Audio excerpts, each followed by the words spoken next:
Before we get started, I'd like to introduce you to our sponsor, Fortune Affiliates. The Fortune Affiliates program will earn you above the average commissions, and you also get the choice of 8 quality casino brands to promote, including Royal Vegas, Platinum Play, and Seven Sultans Casino. Fortune Affiliates has been in the online gambling space for 8 years, and their program has a solid foundation in the industry. They offer affiliates competitive retention rates and a lifetime rev share opportunity on their players. Plus, all affiliates benefit from the Fortune Affiliates team's world-class support. CAP features an exclusive offer with Fortune Affiliates. All new affiliates that sign up with the program receive a 50% rev share for your first 3 months. Thank you again to our sponsor, Fortune Affiliates, for making this CAP video interview possible. Hey guys, I'm Warren Jolly with Casino Affiliate Programs, and you're watching another one of our video interviews where we profile some of the most influential people in the iGaming industry.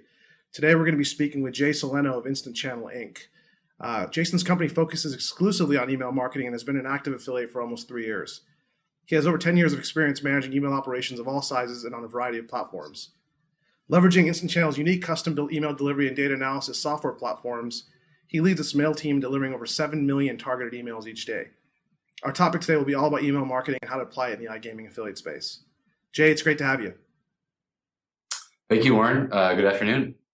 Let's take a quick second and tell our audience a little bit about yourself and what got you into email and affiliate marketing. Sure. Before I was in this field, I worked in the corporate legal world. Ironically, I focused quite a bit on keeping out the kind of mail that my company sends now. When the economy took a nosedive about 2008, it didn't appear to me that it was safe to rely on any company, no matter how big or seemingly strong, for a job. The company that I worked for at the time, they were strong, but still at times were rough. Around the same time, my brother, who co-founded Instant Channel with me, he had been active in affiliate marketing for about 5 years, working for a large email publisher. So he suggested that we form our own operation, kind of leverage talents that we've both developed over the years. And so we did that, started small and kind of grew it from there. Okay, so were you an attorney prior? No, actually, I worked in the IT department. So I was the IT director of a large law firm here in Orange County. And I made the switch over to affiliate marketing about early 2009. Got it. So you had an IT background before you got into the space. Yes, and I had done some contract work for my brother's company, for a couple of years prior to leaving the corporate world. So I had been exposed to it. This was the full-on jump happened then. Yeah. Okay. So prior to getting into the gaming space, what are some of the verticals that you kind of have done email marketing in successfully? We've worked with a whole variety of different kinds of offers. In fact, I think we worked for about a year before we even touched the gaming stuff. So we were in payday, we were in straight up as seen on TV type of stuff. We were in all the kinds of offers that you find, in your inbox, in your spam folder. That was us, and it still is to some extent. Okay. All right. Interesting. So just jumping to the online gambling space, many affiliates in the space that I talked to, they found it challenging to acquire gambling customers via email marketing. Why do you think that is? There's a million ways to do email marketing wrong, but I think one of the mistakes people often make is maybe not understanding their list. So you have to know not only the demographics of your list, but also evaluate it on an ongoing basis to see how it responds to the various gambling offers that you send. So open rates, click rates, unsubscribe, complaint rates, all these things help us narrow down the best offers for the list that we have access to. So the software that you use to manage your email campaigns should allow you to monitor these stats and also separate out segments of your list. So for example, you only send bingo offers to the people in your list that tend to respond to bingo. Okay, so segmentation sounds like it's very important. It's important for a number of reasons, but for the one that you just mentioned, absolutely. Okay. So one question is, what's the difference between, a spammer and a legitimate email marketer? Well, I think that the difference is compliance with the law. So as most people know, there's a set of laws on the federal level called the canned spam laws. And those laws regulate how email is sent, how your emails have to be structured, the things that you have to, have included there. So you'll see emails in your Gmail spam folder, full of Viagra ads and all kinds of things that are clearly not compliant. They don't have an unsubscribe. Things are forged, like the from is forged. The subject line is misleading. So those kinds of things are what people tend to associate with so-called spammers. Affiliate marketers that are compliant, they're careful to make sure that they only use subject lines that aren't misleading, that are approved by the advertiser. They have valid unsubscribe links in the bottom of the email, things like that, so that they are, compliant with federal and also state laws. Okay. So are there any resources that affiliates can go to kind of understand what's compliant versus non-compliant? I mean, let's say there's an affiliate who's primarily been doing SEO or PPC. How can they understand how to become compliant from the get-go? Well, Google is your friend. I mean, if you go on there, you can see samples of emails that are compliant now. The laws have actually changed since they were first implemented, so it's important, to distinguish between what it used to be, say, in 2006 and what it is now in 2011. There are resources. We depend a lot on legal counsel just because the size of our operation to kind of tell us what's okay and what's not. But generally speaking, the things that I've already mentioned, such as the subject lines being not misleading, the from lines being approved by the advertiser, and having the valid unsubscribe link, those are the main things that will keep you on the compliant side. Okay. So a little bit about your business. I mean, what techniques do you currently use to build an opt-in email list? We take a two-pronged approach, right? So first of all, we work with a lot of other companies that have highly responsive opt-in lists, but for whatever reason, they lack the ability to deliver high volumes of email like we can. So maybe they'll have a list of 1 million people, but they don't have time or the desire to build out that side of their own business to deliver that kind of mail. So what we do is we come in and we manage those lists for them. We look at the demographics. We ask them questions about the list, and then we try to pair that list with the types of offers that we have access to. So that's the first side of it. The other way is a method that's pretty much tried and true. We use search, social, display advertising to direct consumers to offers that our company owns. So whereas you might go to get a free iPad offer, and that's owned by some other advertiser, not the person that actually sent you the email. In this case, we would own that offer and send that email out to those people that were only interested in that kind of content. Okay. Yeah. And so what are some new techniques you plan on trying to build your email list elsewhere outside of those two methods? Those have been really successful for us. So we haven't really looked for new ways. We just looked at more expanding what we already do. So we look for new data partners all the time. We're always looking for ways to increase the number of properties that we own that we're driving traffic to through Facebook, through PPV, all those other methods. It's a slower way of building up your own list, but the advantage is that you own those lists. Whereas if you're just managing data for a partner, you have some sort of revenue sharing model typically with them. So they keep feeding you data and you keep paying them for that data based on how much money you actually make on it. Okay. So looking at your aggregate business and list size, could you share with us how big your database is today? Our entire database includes about somewhere around 350 million people, but I don't want people to think that we actually hit that entire database. There are many people that are suppressed for whatever reason, and maybe people have opted out of many of the offers that we send, so we never send them. Our daily volume is closer to about 7 or 8 million. Okay. Interesting. And your software or technology platform, is it something that's homegrown, or are you using a third-party solution that exists? Because of the size of our operation, we had to go with a homegrown type of a system. So my brother, who I think I mentioned earlier, he worked on the technical side for I think close to 6 years for a large email publisher before we started up Instant Channel. And so he had a lot of experience building out that type of a system. So we've created a custom system to not only send the mail, but also track the type of response that we get. That's really, yeah. So a smaller affiliate, if you will, how do they choose the right solution for their email marketing needs? And what are some of the solutions that exist today?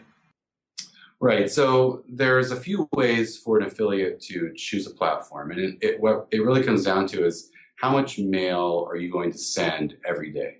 So your typical email affiliate might send 10, 20, 50,000 emails a day. For someone like that, spending the money and the upkeep on a custom platform probably isn't worth the return they're going to get. And so it's not feasible or practical for them to do that. That is the better option if they want to scale the model up over time. So we've been doing this for 3 years. If we had jumped on a platform that was already built, I don't know that we would have been able to build it like we have with this one. But like I said, for an affiliate sending 10, 20, even 50,000 emails a day, I know guys doing that from their home using a platform like RoboMail, there's Kobini. I think the best thing to do is to first determine how much email you want to send on a daily basis. And then go to one of these trade shows like AdTech, Affiliate Summit, and look at the different platforms out there. There are some that cater to large mailers, and there are some that cater strictly to the smaller guys. And so you can make good money mailing from home using RoboMail. Just by yourself. So that's what I recommend. Okay. So once you have the right solution, I mean, how does one test the quality of their email subscribers and decide on what offers work best? Sure. So when you first get a list, or you put a list together, you can send a set of offers to it from different verticals, such as payday, co-reg offers. There's all kinds of stuff. And so what you want to do is look at the responses and then separate out the people that are responding to each offer. And then you separate them into segments. And then you only send the type of offers that they want to get from that point forward. Okay. And then obviously you're watching the unsubscribes and any complaints as well. You're watching how often they open the emails, if they click on it or not. Those things that you can see just based on your own stats. And so if you don't do that, then you're going to be sending mail to people that don't want to get what you're sending, and that's going to cost you money. In the long term, it's not a good way to go. Okay, so obviously there's a cost to send out an email, and when you're sending out hundreds or thousands or hundreds of thousands, things can add up pretty quickly. How do you stay efficient as an email marketer? Right. So we just kind of talked about separating out segments of your list that respond to certain offers. So if you have a segment that responds to bingo, but it's 10% of your list, well, you want to pull that 10% out and only send them bingo. So you're not sending the bingo offer to 50,000 people. You're sending it to 500 people, 5,000 people. So the cost of each email goes down. And I think, yes, there is a cost to sending one piece of mail, but it's something like, a fraction of 1 cent. The larger cost is the opportunity cost. So instead of sending the bingo email, you could have sent a blackjack email to a blackjack player, and you would have made a lot more money doing that. So that's that's key. Right. So on the efficiency point, if you sent 50,000 emails and only 500 even responded to the bingo portion, what do you do with the remaining 49,500? You send them something else. You look at the other offers that you've sent, and you see who's responded to what type of gaming offer.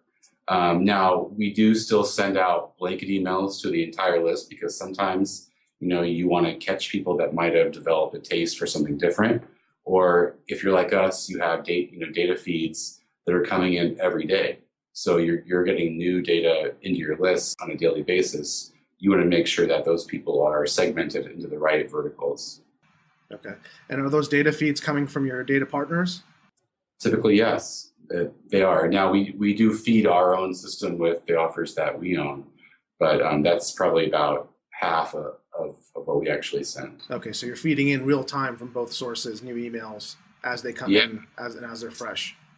our data partners do send email. They send lists or they send data on a daily basis. Yeah. Okay. So I think one of the major changes that all email affiliates face is deliverability. So getting their emails into the inbox of Gmail, AOL, Hotmail, and ISP email accounts. How can you give our audience a few tips on how they can ensure deliverability on an ongoing basis and make sure that rate remains high? Right. If you take a company like Yahoo, even Gmail, they can't let everyone send a million emails every day, or else their mail systems just simply wouldn't work for anybody. So each ISP has their own way of evaluating how good is the mail that you are sending. Are the recipients, are they opening it? Are they clicking it? Are they sending it to their friends? Or are they just deleting it without even reading the mail? Are they hitting junk?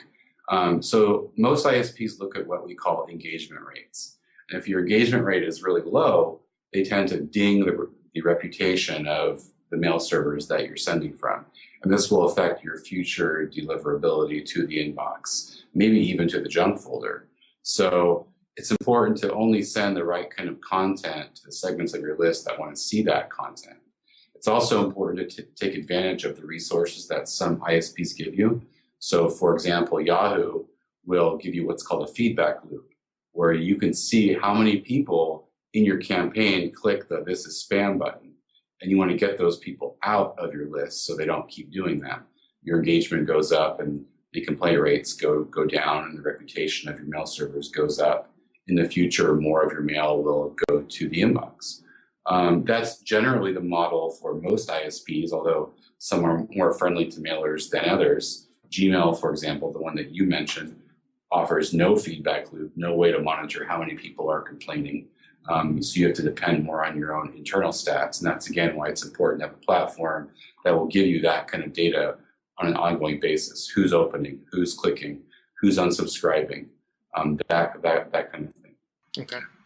So just jumping back to the gaming space, I mean, what verticals or products have you found to be the most successful with your email data? I mean, coming again from outside the gaming industry, what products have worked the best? And then secondly, which advertisers have you had the best experiences with? You mean non-gaming? Okay. In gaming, we've seen probably the best returns from the slot focused ads. So we've tried poker, we've tried bingo, we've tried slots. I mean, we've tried pretty much everything, but slot seems to be, at least for us, the one that gave us the biggest bang for the buck. Now we focus solely on the American market on the US side. So I don't know what holds true for other countries, but over here, slots was big for us. The advertisers that we worked with, I thought that Best Gaming Partner was pretty good. We worked with them for a long time. Yes. They were good. Things kind of fell apart there after a while, but overall, we started out with them, and it was a good, pretty good experience. We also had pretty good experience with the guys that run the Cool Cat casino. I forget their name off the top of my head. Yes, they were good. And Doyle's Room. We liked them too. Of course, that was before everything kind of fell apart. Yeah, and then, we also, BetUS was a great partner. They always treated us well. We had a really good response. And once again, they're a company that has kind of bowed out of the market that we've operated in. But so I don't know how helpful that is to your watchers.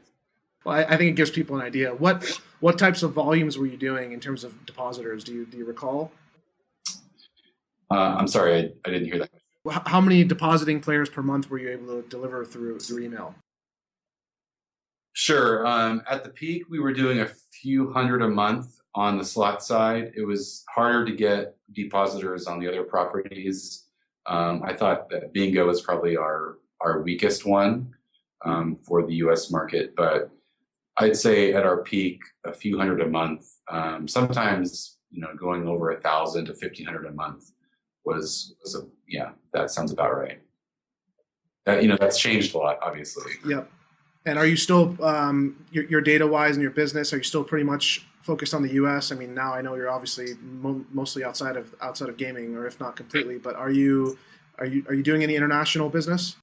We have a data center that's overseas, and we do some mailing from there. But our focus is on the U.S. market. I mean, we've mailed outside the country. We seem to get the best bang for our buck here, and so that's what we tend to focus on. And I know it's been small volumes, but what have been those markets outside of the U.S. that you've tried to mail to? We've done the UK. We did Germany. We did some South American, just based on the data that our partners were offering to us, and so we've tested them out. You know, we lack some localization skills, so to send out email advertisements in languages that we don't really work with can be a challenge. Okay. Great. Well, what would you say is the biggest lesson that you've learned? I mean, you've been in the business 3 years, specifically as an email affiliate. What are some of the things that you know, if you could start over, you would have maybe done differently, or just big lessons that you've learned? I think it's really important to know the people that you're working with, you know, the people that are, you know, paying you, the people that you're managing data for, to know their reputation in the industry. Because a lot of people, you know, this is a big industry. There's a lot of people trying to make a buck. It's important to work with the people that, you know, will deal with you ethically, honestly, and that's kind of hard to find. But I think that alone is probably the most important thing. You know, we've had our share of experiences that we don't want to repeat, and on the flip side, we've met people like you and, you know, other guys that, you know, we want to work with over the long term. So I think that's what people need to look out for. Okay, very helpful. And I guess if an affiliate was looking to jump in today and start emailing in the iGaming online gambling space, what would be some advice you could give them? You know, I think it's important to, first of all, look at the CAP website. You guys review a lot of different properties. There's forums there. There's a lot of feedback on which casinos, which gambling operations are the ones that you want to work for and which ones might give you problems. So, you know, you don't want to just look at all the advertisements and pick the one that, you know, your intuition says might be the best one. You want to definitely go with, you know, what companies have the best reputation over the long term. Definitely. Yeah.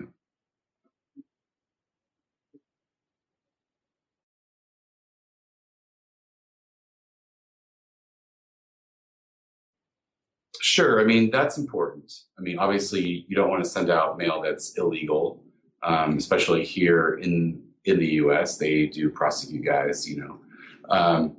But definitely, you know, having the right solution for what you want to do. You don't want to buy too big of a solution, but you want something that's going to allow you, like we've mentioned, is to track all the different stats that will tell you which parts of your list, like which offers you are sending.